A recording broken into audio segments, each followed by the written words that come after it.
एक मुलाकात ऐसी शख्सियतों के साथ जिन्होंने दिया है अपने जीवन को एक नया मुकाम।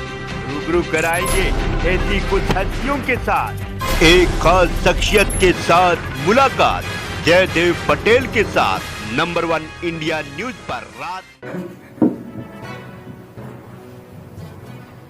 नमस्कार दोस्तों, मैं जयदेव पटेल, आपका एक बार फिर स्वागत है एक खास शख्स के साथ मुलाकात प्रोग्राम में।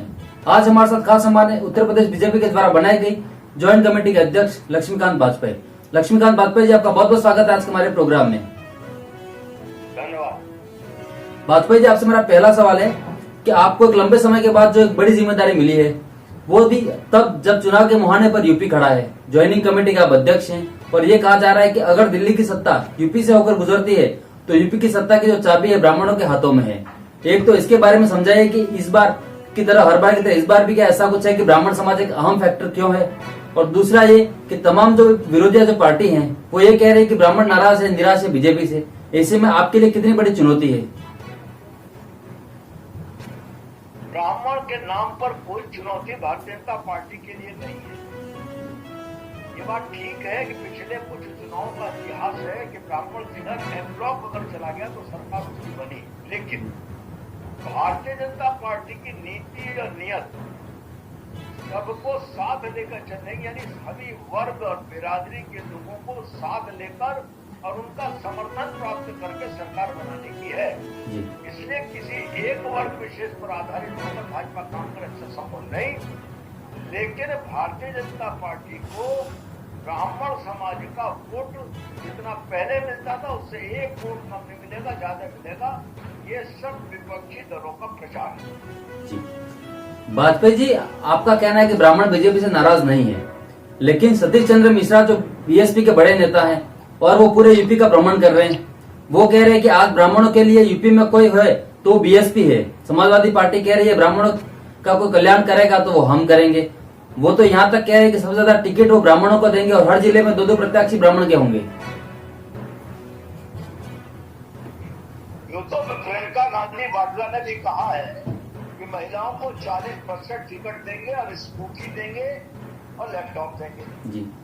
जब आएंगे सत्ता में तभी तो देंगे।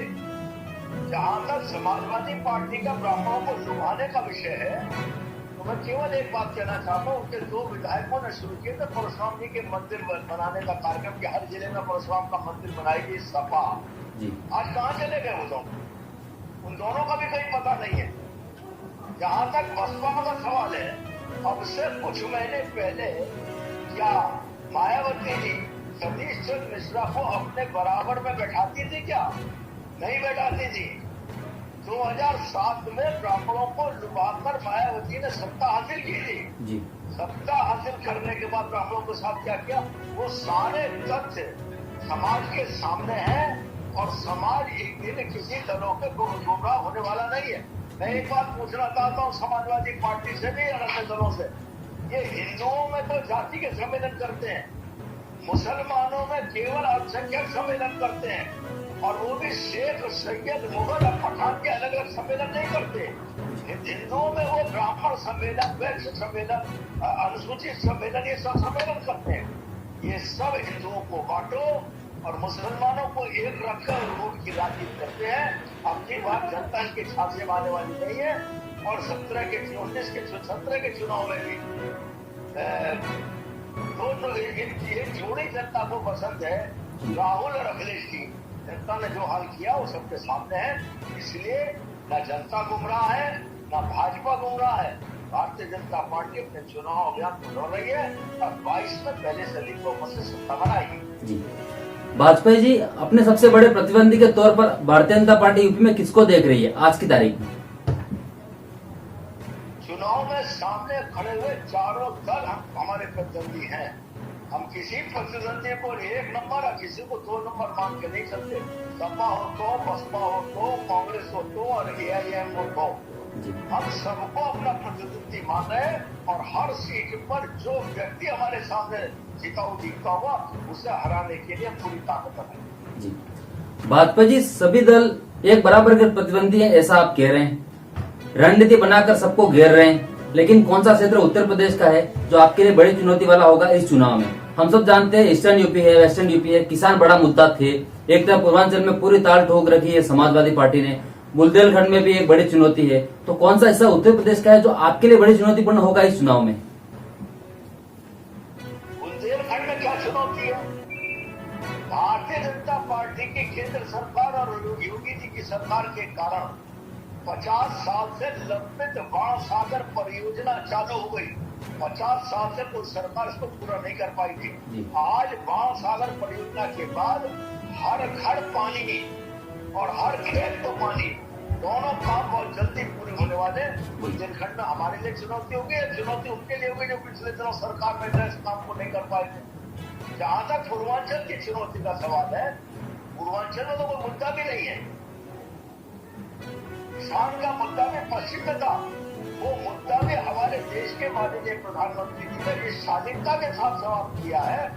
उन्होंने कहा है कि किसानों के लिए हम अच्छे कानून लेकर आए थे, किसानों के हित में लेकर आए थे, लेकिन कहीं ना कहीं हमारी तपस्या में कमी रह गई, जो किसानों के एक और को हम समझा नहीं पाए और लोकतंत्र में सहमति प्रधानता से होती है, सहमति नहीं बनी, इसलिए मैं तीनों कानून वापस लेता हूँ। अब इसके बाद किसानों की कहाँ समस्या रहेगी? और शेष बातों पर जिन पर किसानों ने कहा, उसके लिए उनकी सहमति से समिति बना दी गई है। समिति का निर्णय आने पर सरकार खुदाऊ करेगी, तो वो समस्या नहीं है। गाजीपुर से लेकर गाजियाबाद तक जनता का आशीर्वाद हमको प्राप्त होगा और इन विपक्षी दलों के सपने चकनाचूर होंगे। जो वो सपना देख रहे हैं अखिलेश जी का ना 400 सीट जीतेंगे, लेकिन ये बताने की स्थिति में नहीं थे कि वो 300 सीट कौन सी बचेगी जो अन्य दल जीतेंगे। वाजपेयी जी, आपसे मेरा एक क्लोजिंग क्वेश्चन है कि आपकी बीजेपी सरकार बार बार इस बात का दावा करती आ रही है कि हमने लॉ एंड ऑर्डर स्थापित किया उत्तर प्रदेश में, गुंडाराज, माफिया राज, तमाम तरह की बातें हमने मुख्यमंत्री योगी आदित्यनाथ के मुंह से सुनी कि तमाम तरह का हमने सफाया कर दिया। लेकिन हाल ही में जो घटना हुई और खासतौर से लखीमपुर की घटना के बाद जिस तरह से केंद्रीय राज्य मंत्री घेरे में है, क्या आपको लगता है कि उससे उस छवि पर सवाल निशान खड़े होते हुए प्रतीत होते रहे क्या हो रहे? की घटना कानून व्यवस्था की समस्या नहीं है, वो एक राजनीतिक घटनाक्रम के कारण उत्पन्न समस्या है। कानून व्यवस्था की समस्या तो वो जहाँ लूट डकैती, हत्या, बलात्कार के होने वाले क्रम बंद हो गए, माफियाओं की आर्थिक कमर तोड़ दी गई, 2000 करोड़ रुपए की उनकी आर्थिक संपत्ति को जब्त कर लिया गया, उनको दोबारा अपराध करने लायक छोड़ा नहीं गया है। वो है योगी आदित्यनाथ की जेल, और उसके आधार पर हम जनता के बीच में जाएंगे। आज माँ बहन बहू बेटी रात को भी सुरक्षित घर आ रही है, कार्यक्रम बना रही थी। जी सर, आपका कैमरा ऑफ हो गया। एक सेकंड। जी हाँ जी जी सर, कंटिन्यू कीजिए अपनी बात। मैंने कहा ना कि आज बेहतर कानून व्यवस्था, बेहतर कोरोना प्रबंधन, विकास का ऐसा काम जो न भूतो न भविष्य की, जी, और विकास सभी जाति, धर्म, पंथ और